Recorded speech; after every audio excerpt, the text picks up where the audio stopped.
प्रेक्षक मित्रांनो, एक मुलगा परदेशातून पैसे कमवून भारतात येतो तेव्हा तो बघतो की त्याचे आईवडील रस्त्यावर भीक मागत आहेत. चला तर ऐकूया आपण संपूर्ण कहाणी काय आहे. आरव 4 वर्षानंतर परदेशातून पैसे कमवून भारतात परतला.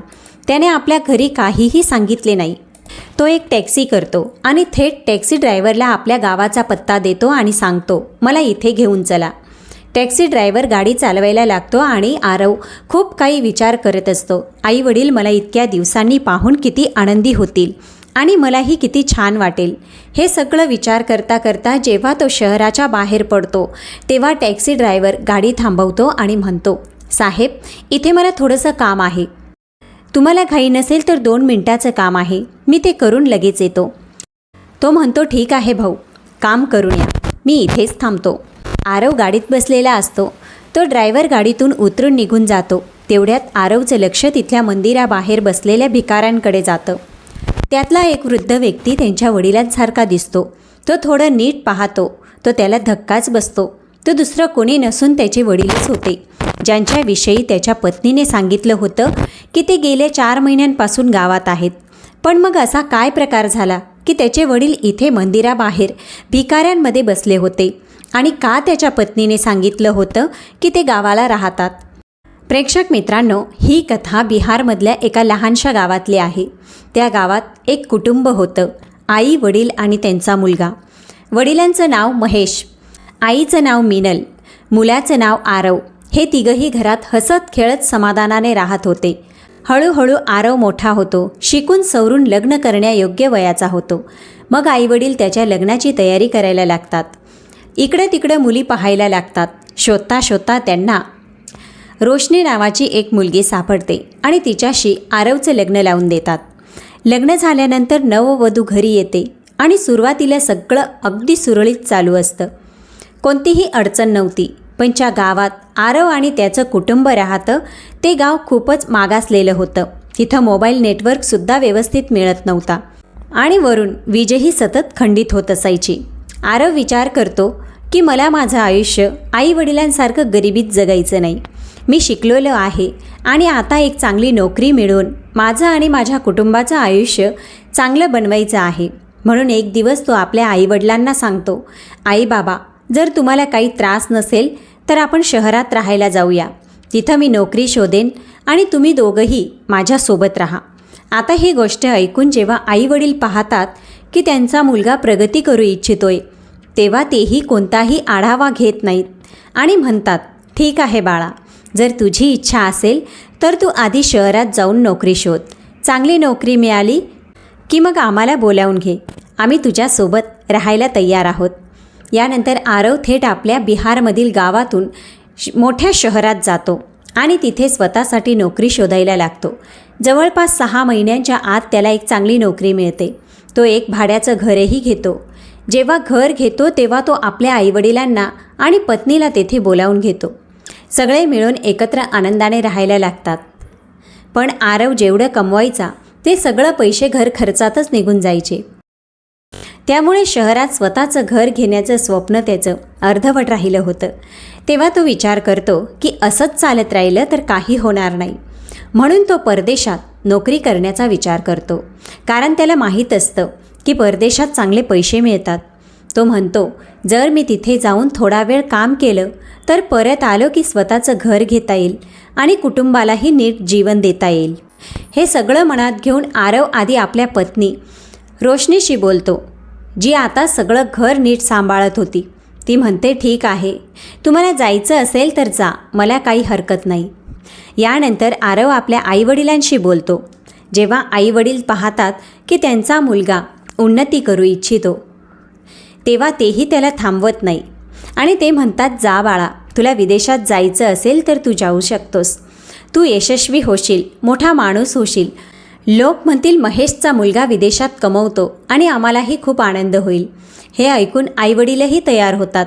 त्यानंतर आरव आपली तयारी करू लागतो. जवळपास 15 दिवसात त्याचे सगळे कागदपत्र तयार होतात आणि त्यानंतर तो विदेशात नोकरीसाठी निघून जातो. विदेशात गेल्यानंतर आरव खूप मेहनत करतो, पैसे कमवतो आणि ते पैसे थेट आपल्या पत्नी रोशनीच्या खात्यात टाकतो. कारण त्याच्या आईवडिलांचं स्वतःचं कोणतं बँक अकाउंट नव्हतं. आरव आपल्या पत्नीच्या फोनवरूनच आईवडिलांशी संपर्क ठेवत होता. पण जसजसा वेळ पुढे जातो तसतसं आरव तो जुना भारतातील नंबर बंद करून टाकतो आणि कंपनीतून मिळालेला नवीन नंबर वापरू लागतो. त्याच्या आईवडिलांकडे फक्त जुना नंबर होता, त्यामुळे ते नवीन नंबरवरून संपर्क करू शकत नव्हते. आता हळूहळू वेळ जात होती आणि आरवला तिथे राहून जवळपास 2 वर्ष झाले.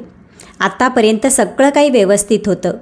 2 वर्षानंतर अचानकच आरवची पत्नी रोशनी तिच्या सासू सासऱ्यांसाठी वागणं तिचं बदलू लागलं. तिच्या आईला तिचा भाऊ त्रास द्यायला लागला. तेव्हा रोशनी तिला इथे राहायला बोलवते. हे घर आधीच छोटं असतं. एक मोठा हॉल, 2 खोल्या, एक ओपन किचन. त्या 2 खोल्यांपैकी एका खोलीत रोशनी राहत असते आणि दुसऱ्या खोलीत आरवचे आईवडील. पण जेव्हा तिचा भाऊ तिच्या आईला त्रास द्यायला लागतो तेव्हा ती तिला शहरात बोलवते आणि सासूला सांगते, तुम्ही लोक आता बाहेर हॉलमध्ये झोपा, कारण माझी आई आता इथे राहणार आहे. तिला खूप त्रास होत होता. हे ऐकून मीनल म्हणू लागते, बाळा, माझ्या कमरेला खूप त्रास होतो. मी जमिनीवर झोपू शकत नाही, कारण हॉलमध्ये झोपायचं म्हणजे थेट जमिनीवरच झोपावं लागतं. पण इथे रोशनी म्हणते, आई, माझ्या आईला आधीपासूनच खूप त्रास सहन करावा लागलाय. जर तिलाही जमिनीवर झोपायला लागलं तर तिला फार वाईट वाटेल. तुम्ही एक काम करा, तुम्ही बाहेर झोपा आणि आई इथे राहील. काहीच दिवसांची गोष्ट आहे. हे ऐकून सासरेसुद्धा विचार करतात, ठीक आहे, जेव्हा सुनबाई एवढं म्हणते आहे तर मान्य करूया. आणि मग ते दोघेही घराच्या ओसरीत झोपू लागतात. आणि रोशनी आपल्या आईला त्या खोलीत जागा देते जिथे पूर्वी तिचे सासू सासरे राहत होते. हळूहळू वेळ सरत गेली. आरव अजूनही वेळ काढून फोन करून आपल्या कुटुंबाची चौकशी घेत होता. पण आता तो आधीपेक्षा अधिकच व्यस्त झाला होता. त्यामुळे तो थेट आईवडिलांशी बोलत नसे, फक्त पत्नी रोशनीकडूनच त्यांच्या तब्येतीची विचारपूस करत. पण जेव्हापासून रोशनीच्या आईचा घरात प्रवेश झाला तेव्हापासून तिचं वागणं पूर्णपणे बदललं होतं. ती सासू सासऱ्यांवर अन्याय करू लागली, त्यांना त्रास देऊ लागली, कारण तिची आई तिला तसं सांगत होती, तुझी वहिनी मला कशी त्रास द्यायची. आणि तोच सगळा त्रास रोशनी आपल्या सासू सासऱ्यांना देऊ लागली. आई वडील हे बघून खूपच दुःखी होतात. जेव्हा ते काही सांगण्याचा प्रयत्न करतात तेव्हा रोशनी त्यांना उलटसुलट उत्तरं देऊ लागते, कारण आरवचं आता थेट त्यांच्याशी बोलणं होत नव्हतं. तो फक्त 10-15 दिवसांनी एकदा फोन करून पत्नीच्या तोंडून त्यांच्या तब्येतीबद्दल विचारायचा. हे सगळं लक्षात आल्यावर रोशनीला थोडासा गर्व वाटू लागला. आता घरात माझंच चालणार, मला जे हवं तसंच हे दोघं वागणार. पण इकडे आई वडील एकमेकांशी बोलून विचार करतात की असं चालत राहिलं तर आयुष्य फार कठीण होईल. काहीतरी मार्ग काढावा लागेल. आपण थेट मुलाशी संपर्क साधायला हवा. तेव्हा आरवचे वडील महेशराव स्वतःची जुनी डायरी काढतात. त्या डायरीत आरवचा मोबाईल नंबर लिहिलेला असतो आणि ते शेजारच्या शिवा नावाच्या तरुणाकडे जातात, जो आरवचा जुना मित्र होता, आणि म्हणतात, बाळा, आमच्या मुलाशी आमचं बोलणं करून दे. हाच त्याचा नंबर आहे. शिवा म्हणतो, काका, हा नंबर माझ्याकडं आहे, मी आत्ताच कॉल करून पाहतो. शिवा आरवचा तो भारतातील नंबर डायल करतो, पण तो बंद असतो. तो म्हणतो, काका, हा नंबर बंद आहे, अजून काही नंबर आहे का? तेव्हा वडील ती डायरी दाखवतात. शिवा ती डायरी उघडून बघतो आणि म्हणतो, हा तर तोच नंबर आहे जो माझ्याकडं आहे, आणि हा नंबर आता चालू नाही. मीही खूपदा प्रयत्न केला, पण काही उपयोग होत नाही. यानंतर आरवचे आईवडील पुन्हा घरी परत येतात. एक दिवस ते खूप प्रेमाने आपल्या सुनेला म्हणतात, बाळा, आम्हाला आमच्या मुलाशी म्हणजे आरवशी बोलायचं आहे. कृपया एकदा फोन लावून दे. आम्हाला फक्त एकदा त्याची बातमी घ्यायची आहे. पण इथे रोशनी त्यांच्या वागणुकीवरून हे पूर्णपणे समजून जाते की हे दोघं आपल्या मुलाकडे माझी तक्रार करतील. म्हणूनच ती थेट नकार देते आणि म्हणते, नाही, त्यांच्याकडे वेळ नाही, तो तुमच्याशी बोलू शकत नाही. यावर रोशनी अजूनच त्यांना त्रास द्यायला लागते. हळूहळू तिचं वागणं इतकं कठोर होतं की आरवचे आईवडील मनात खूप दुःखी होतात. एक दिवस ते स्वतःच रोशनीला म्हणतात, बाळा, जर तुला इतका त्रास होत असेल तर आम्ही घर सोडून जातो. तुला त्रास करून आम्हाला काहीच मिळणार नाही. त्यांना वाटतं की आपण असं म्हटल्यावर सून काहीतरी समजून वागेल, आपलं वागणं सुधारेल. पण रोशनीचा विचार पूर्णपणे बदललेला असतो. ती अगदी थेटपणे म्हणते, हो, ठीक आहे, जर जायचं असेल तर जा. मला काय दाखवताय?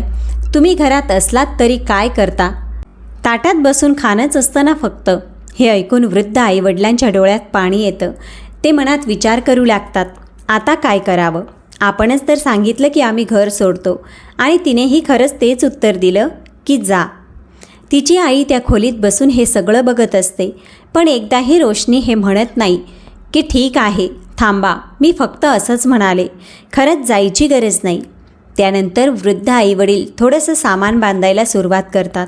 रोशनी मात्र आपल्या खोलीत बसून हे सगळं पाहत होती. तिच्या तोंडून एकदाही असं निघालं नाही की जाऊ नका, थांबा. सामान घेऊन आईवडील घर सोडून बाहेर पडतात. जाता जाता एकदा मागे वळून पाहतात. कदाचित त्यांची सून त्यांना थांबवेल, पण ती काहीच करत नाही. आईवडील डोळ्यात पाणी घेऊन घर सोडून निघून जातात. हळूहळू वेळ जाते. 10-15 दिवस होतात. आरव जो अजूनही परदेशात आहे, एक दिवस आपल्या पत्नीला फोन करतो आणि विचारतो, आई बाबा कसे आहेत? यावर ती थोडीशी गोंधळते, पण स्वतःला सावरत उत्तर देते, आई बाबा गावाला गेले आहेत. त्यांना वाटलं की गावाला जरा विश्रांती मिळेल, म्हणून मी त्यांना तिकडे पाठवून दिलं. कारण तिलाही माहीत होतं की गावात नेटवर्क नीट लागत नाही. आरव तिथून कुणालाही फोन करून सगळं विचारू शकत नाही, आणि तो आधीच फार बिझी आहे. म्हणून तिला वाटलं की हीच सुरक्षित वाट आहे. तिच्या मनात मात्र हे विचार येत नाहीत की एक दिवस हे सत्य बाहेर येणारच आहे, तेव्हा मी काय उत्तर देणार. पण ती फक्त वर्तमानात जगत असते, आणि आज तिने असं काहीतरी केलं असतं जे तिला कदाचित करायला नको होतं. हळूहळू 4 वर्ष होतात. आरवचे 4 वर्ष परदेशातील काम संपतं आणि आता तो भारतात परतू लागतो. तो तिथून निघण्यापूर्वी विचार करतो, पत्नीला फोन करून सांगावं का? पण मग म्हणतो, नाही, सरप्राईज देतो. आधी आईवडिलांना भेटतो जे गावात आहेत. अशी कल्पना करून आरव तिकडे तिकीट काढतो. तिकीट मिळाल्यानंतर थेट गावात एअरपोर्टवर उतरतो, आणि उतरल्यावर लगेचच एक टॅक्सी शोधायला लागतो. थोड्याच वेळात एक टॅक्सी येते, आणि आरव त्या टॅक्सी चालकाला आपल्या गावाचा पत्ता सांगतो व म्हणतो, मला इथे जायचं आहे. आरवने आता खूप पैसे कमवलेले असतात, आणि आपल्या कुटुंबाचा सर्व खर्च नीटनेटका चालवू शकतो. जसजशी गाडी गावाच्या दिशेने निघते, आरवच्या मनात विविध विचार सुरू होतात. आई वडील मला इतक्या दिवसानंतर पाहून किती आनंदी होतील. आता माझ्याकडे पैसे आहेत, आणि मी शहरात आपल्या स्वतःचं घरसुद्धा घेऊ शकतो. असंच विचार करत करत गाडी शहराबाहेर निघते. तेवढ्यात टॅक्सी ड्रायव्हर गाडी एका मंदिराजवळ थांबवतो. तिथे एक छोटीशी दुकान असते. ड्रायव्हर म्हणतो, साहेब, जर तुम्हाला हरकत नसेल तर मी या समोरच्या दुकानातून मला थोडं सामान घ्यायचं आहे. एखाद्या व्यक्तीकडे पोचवायचं आहे. जास्तीत जास्त 2 मिनिटे लागतील. आरव म्हणतो, कोणतीही अडचण नाही भाऊ, लहानसं काम असेल तर जरूर कर, मला काही घाई नाही. ड्रायव्हर आरवला गाडीत बसवतो आणि दुकानाच्या दिशेने निघतो. इकडे आरव गाडीत बसून बाहेर पाहू लागतो. 4 वर्षांनी ते आपला देश, आपली माती पाहत असतो. ते दृश्य त्याला खूप अनोखं वाटतं. जणू तो सगळं मिस करत होता, आणि आता पुन्हा ते अनुभवत आहे. तेवढ्यात त्याचं लक्ष मंदिराच्या पायऱ्यांवर बसलेल्या भिकाऱ्यांकडे जातं. तो त्यांना पाहून विचारात पडतो. अचानक त्याला एका वृद्ध भिकाऱ्याकडे पाहून असं वाटतं की हा चेहरा कुठेतरी पाहिल्यासारखा आहे. सुरुवातीला तो दुर्लक्ष करतो, पण थोड्याच वेळात त्याच्या डोक्यात तो चेहरा पुन्हा उमटतो, आणि तो पुन्हा त्या व्यक्तीकडे पाहू लागतो. त्याला समजतं, हा वृद्ध भिकारी दुसरं कोणी नसून त्याचे स्वतःचे वडील महेशराव आहेत. त्यांच्याबद्दल त्याच्या पत्नीने सांगितलं होतं की ते गावात राहत आहेत. हे पाहून आरव एकदम हादरतो. तो गाडीची खिडकी उघडतो, गाडीतून उतरतो आणि मंदिराच्या पायऱ्यांकडे जाऊ लागतो. तेवढ्यात टॅक्सी ड्रायव्हर परत येतो आणि आरवला गाडीतून उतरलेला पाहतो. तो म्हणतो, साहेब, मी आलो, फक्त थोड्याच वेळात झालं काम, तुम्ही कुठे चाललात? पण आरव त्याच्याकडे लक्ष देत नाही. तो हळूहळू त्या वृद्ध भिकाऱ्याजवळ पोचतो. वृद्धाचे डोळे खाली असतात आणि ते समोर हात पसरवतात. आपल्याच मुलासमोर भीक मागतात. हे पाहून आरवच्या डोळ्यात अश्रू आले. तो खाली बसतो आणि म्हणतो, बाबा, तुम्ही इथे या अवस्थेत? काय झालं? कसल्या परिस्थितीत तुम्ही इथे भीक मागताय? हे ऐकताच वडील आपले डोके वर करतात आणि समोर आपला मुलगा आरवला पाहतात. दोघांच्या डोळ्यातून अश्रू वाहायला लागतात. आरव त्यांना खांद्यावर धरतो, उभं करतो आणि घट्ट मिठी मारतो. तो विचारतो, बाबा असं काय झालं? तुम्ही इथे कसे पोचलात? माझ्या बायकोने तर सांगितलं होतं की तुम्ही गावी राहतात. काही अडचण झाली का गावात? म्हणून तुम्ही इथे आलात का? पण तेवढ्यात वडील म्हणतात, नाही रे बाळा, तसं काही नाही आहे. खरं सांगायचं तर तुझ्या पत्नीनेच आम्हाला घराबाहेर काढून दिलं आणि त्यानंतर आम्ही इथून तिथून भटकत आहोत. हे ऐकून आरवला आपल्या कानांवर विश्वासच बसत नाही. तो म्हणतो, असं कसं होऊ शकतो? कारण तिनं तर मला सांगितलं होतं की तुम्ही गावी गेला आहात. तिथली हवा पाणी तुम्हाला आवडते म्हणूनच तुम्ही गेला आहात. तेव्हा वडील म्हणतात, नाही बाळा, तसं नाही. मी तुला सगळी गोष्ट सांगतो. आणि मग महेशराव सगळी गोष्ट सांगू लागतात. जेव्हापासून तुझी सासू गावाहून आली तेव्हापासून तिनं आपल्या मुलीला म्हणजे तुझ्या पत्नीला आमच्या विरुद्ध भडकवायला सुरुवात केली. आमच्यावर अन्याय होऊ लागला आणि मग आम्ही ते घर सोडून आलो. इथे रस्त्याच्या कडेला एका झोपडीत राहतोय. अधूनमधून भीक मागून आमचं पोट भरतो. काही खायला मिळालं तर मिळालं, नाहीतर उपाशी राहतो. हे सगळं ऐकून आरव खूप अस्वस्थ होतो. त्याच्या डोळ्यात पाणी येतं. तो लगेच वडिलांचा हात धरून म्हणतो, बाबा, आई कुठे आहे? मला आईला भेटायचं आहे. तेव्हा महेशराव त्याला घेऊन त्या झोपडीत नेतात. रस्त्याच्या कडेला त्यांनी एक त्रिपाल टाकून ती झोपडी उभारलेली असते. तिथे दोघं पती पत्नी आपले दिवस काढत असतात. जसा आरव त्या झोपडीत पोचतो आणि आपल्या आईला पाहतो तसं त्याच्या डोळ्यातून ओघळणारे अश्रू थांबत नाही. तो तिला मिठी मारतो आणि हमसून रडू लागतो. तो म्हणतो, आई बाबा, मला माफ करा. मी खूप मोठी चूक केली. माझ्या पत्नीवर मी डोळे झाकून विश्वास केला. पण आता पहा, मी तिला धडा शिकवणारच.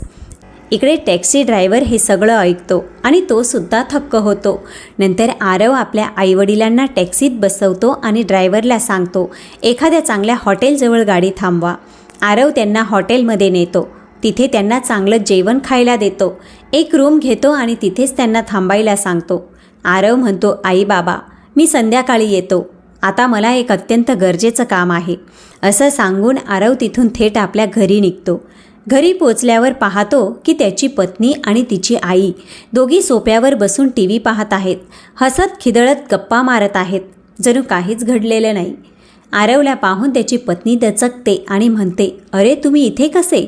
सांगितलंच नाही येणार आहात ते. आरव खूप संतापलेला असतो, पण तरीही तो स्वतःवर नियंत्रण ठेवतो. तो विचारतो, चला आईबाबांना भेटायला जाऊया. त्यांना भेटायचं आहे. पण त्याची पत्नी लगेच काहीतरी कारण काढते आणि म्हणते, आत्ताच आलात, थोडा आराम करा. 1-2 दिवसांनी जाऊया. याचा अर्थ असा की ती अजूनही गोष्ट लपवण्याचा प्रयत्न करत होती. जरी आरवला आता सर्व काही समजलेलं असतं. यानंतर आरव आपल्या सासूबाईंबद्दल विचारू लागतो, आई तुम्ही इथे कशा काय? तेव्हा त्या म्हणतात, बाळा, माझ्या मुलाने आणि सुनेने मला खूप त्रास दिला होता, त्यामुळे मी इथे राहायला आले. हे ऐकून आरव म्हणतो, बरंच केलं ताई, इथे आलात ते.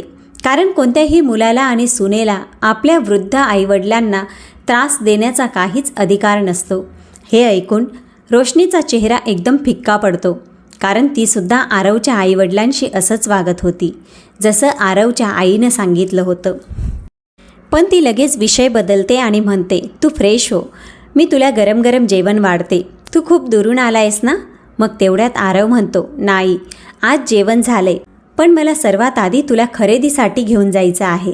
लग्नापासून आजवर तुला मी कधीही खरेदीसाठी घेऊन गेलो नाही. हे ऐकून रोशनी खूप आनंदी होते. तेव्हा आरव म्हणतो, तुझ्यासोबत आईलाही घेऊन चल, मी तिलाही खूप खरेदी करून देईन. आरव त्याच्या बायकोला आणि सासूबाईंना त्या टॅक्सीत बसवतो, ज्या टॅक्सीतून तो स्वतः आला होता. तिथून ते थेट बाजारात निघतात. बाजारात पोचल्यावर आरव त्यांना खाली उतरवतो आणि त्यानंतर स्वतः मात्र थेट हॉटेलकडे निघतो. खरे तर आरवची आधीपासून एक योजना होती. कारण जर त्याने थेट फोन करून काही सांगितलं असतं तर कदाचित रोशनी घाबरून घर सोडून गेली असती. पण त्याला तिच्यावर परिणाम करायचा होता की जेव्हा कोणी आपल्या स्वतःच्या आईवडिलांचा विश्वासघात करतो तेव्हा काय भावना होतात. त्याने रोशनी आणि तिच्या आईला बाजारात सोडून दिलं आणि घरी येऊन कुलूप लावलं. चाव्या त्याच्याकडेच होत्या. जेव्हा त्या दोघी घरी परततात तेव्हा घर बंद पाहून त्या हादरतात. तेव्हा रोशनी आरवला फोन करते आणि विचारते, तू कुठे गेलास? आम्हाला असे का सोडून गेलास? तेव्हा आरव फोनवर स्पष्ट सांगतो, तू विचार करत होतीस की मला काहीच माहीत नाही? प्रत्यक्षात मी गावातून निघताना सर्वात आधी माझ्या आईवडिलांना भेटून आलो होतो. माझं मन त्या क्षणीच तुटलं होतं. म्हणून मी तुझी आणि तुझ्या आईची परीक्षा घेतली. आज तुला कळलं असेल की जेव्हा कोणी आपल्या आईवडिलांवर अन्याय करतो तेव्हा काय वाटतं. आता त्या घराकडे परत पाहू नकोस. मी तुझ्यासोबत घटस्फोट घेणार आहे. लवकरच वकिलामार्फत कागदपत्र तयार करून पाठवतो. तू तुझं स्वतंत्र आयुष्य जगू शकतेस. हे ऐकून रोशनी रडायला लागते. ती माफी मागते. आरव, मला माफ कर. माझी खूप मोठी चूक झाली. पण आरव तिचं काहीच ऐकत नाही आणि थेट फोन बंद करतो. यावर रोशनी त्या घरात येते जिथे ते दोघं राहत होते. पण घर बंद असतं. शेवटी ती परत माहेरी जाते. दुसरीकडे आरव काही दिवसांनी आपल्या आईवडिलांसोबतच त्या घरात परत येतो. तो घटस्फोटासाठी वकिलाशी बोलतो आणि काही दिवसात रोशनीशी कायदेशीर घटस्फोट घेतो. यानंतर तो एक छोटंसं पण सुंदर घर विकत घेतो आणि आपल्या आईवडिलांसोबत तेथे राहू लागतो. त्याच्या आईवडील आता त्याला परत लग्न करायची गळ घालतात. पण आरव ठामपणे नकार देतो. तो म्हणतो, बाबा, जर दुसरी पत्नीसुद्धा तुमच्याशी वाईट वागू लागली तर मला ते सहन होणार नाही. मला पुन्हा असं काहीच नको आहे. प्रेक्षक मित्रांनो, ही होती आरवची भावनिक आणि शिकवण देणारी गोष्ट. तुमचं या गोष्टीवर काय मत आहे कॉमेंटमध्ये नक्की सांगा. आजची कथा आवडली असेल तर व्हिडिओला लाईक, चॅनलला सबस्क्राईब करा. तसेच कॉमेंटमध्ये ओम नमः शिवाय लिहायला विसरू नका. चला तर भेटूया पुढच्या कथेसोबत.